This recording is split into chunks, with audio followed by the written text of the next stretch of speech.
Hey, today on Riley Photos, I'm in Falmouth in Cornwall. It's a bit windy and I'm down here with my iPhone. I want to do some black and white iPhone photography.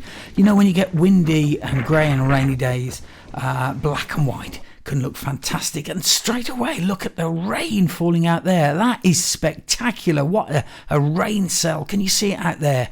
Just the other side of those tankers moored in the bay, and look at that. And I'm hoping to catch that with the iPhone. What I'm going to do is I'm not going to zoom in. I don't think the zooms on the iPhones are really quite good enough. I'm going to keep it wide and keep a lot of the detail in that kind of stormy weather. There's the picture. Look, I captured that with the iPhone on the standard lens. We've got a little bit of the sun poking through, giving us some rays, and I'm going to convert that to black and white using Snapseed, an app on the phone. There you go. Look at that. And I've used the dodging and burning techniques there to that you would use in a dark room to really up the contrast and show you the excitement going on in that sky there. And these techniques aren't anything new. These have been done for years and years, decades and decades by black and white photographers, dodging and burning, choosing the areas you want to be light and dark.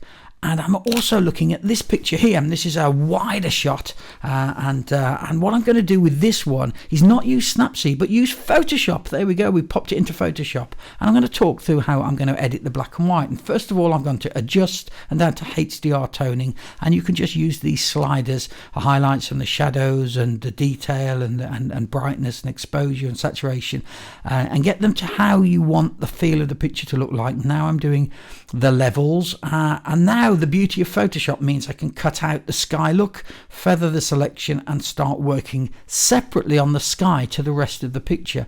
And that's the beauty of Photoshop, where you can choose areas to work on.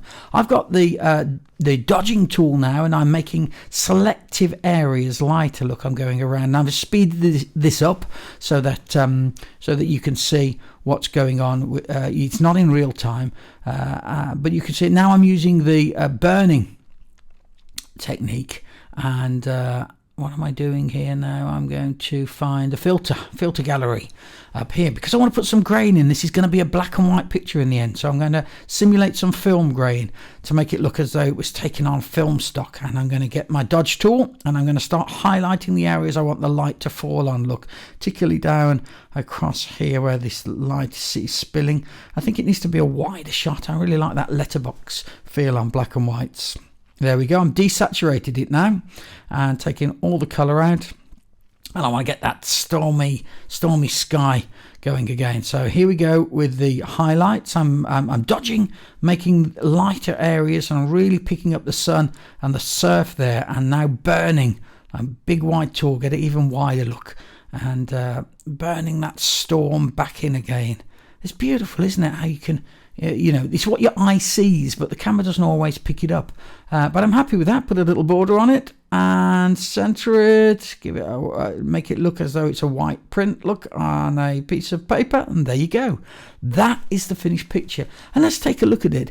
That's taken on an iPhone, but you wouldn't think so, would you? It really has captured, particularly at the standard and wide end, the standard lens on the iPhone captures really quite a lot of detail. And when you put it into Photoshop, so you really are dealing with the details and the structure in the best way, and the dodging and burning techniques, not using pre-formed filters, not plugins where you would just say, or put a filter on it, or just make it black and white.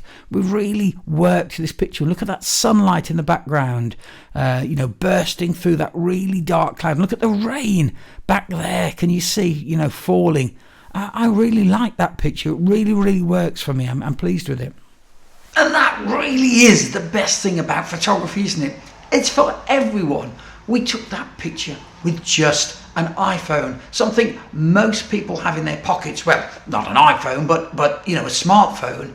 And if you've got a camera on it, you can take pictures. And with a little bit of know-how, with a little bit of editing, there are free software and apps out there to do editing. And if you do have any budget, I would say to you, the absolute first thing before you spend lots of money on a camera and heaps of money on lenses is, upgrade upgrade your software. Learn to use the software, because if you're a digital photographer, then the software that you're using to create the pictures, that's your enlarger, that's your paper, that's your darkroom, and you can use all the same techniques. You don't have to be some sort of wacky artists putting sort of faces on the moon and that kind of thing. You know, we see all these pictures all over Instagram of, you know, pigs with wings and all this kind of, you know, nonsense.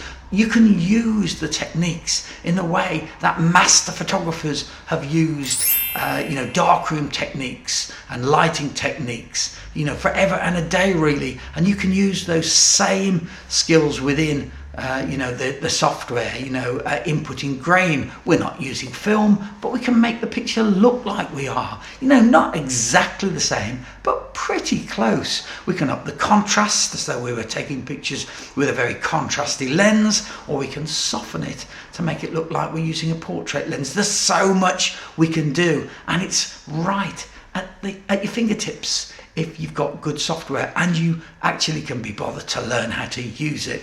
Hey, I'm not saying these pictures are exactly like film. There's always a difference between film and digital photography. They've both got their pluses and their minuses, their pros and their cons. It's great to be able to look at your picture straight away. It's great to be able to not have to process the film and actually have the pictures on your computer. It's great to be able to manipulate the pictures. But you know, there's something lovely about film, that analog, that realness, the silver salts actually there, the fact you've got to process the film. You don't know what you've got till it's actually there on the negative. You know, all of that, you know, the smells of the darkroom, it's fantastic. Now, I did a film actually about the difference between film and digital. It's only a fun film. Look, this is not a scientific test. I went out on a beach and took some pictures with the digital camera and then with an old vintage camera with vintage film in, and I did my absolute best to show you the massive differences. So yes, you know, I did use 400 film and I did try and get the grain as big as boulders and lots of contrast to try and show some difference between these two wonderful genres. So it was really good fun actually, and I couldn't believe myself the difference between the pictures, and they both got beauty and they both got charm. You want to see that film? I think it's really quite interesting, the difference between film and digital when you go to the extremes. Check it out here.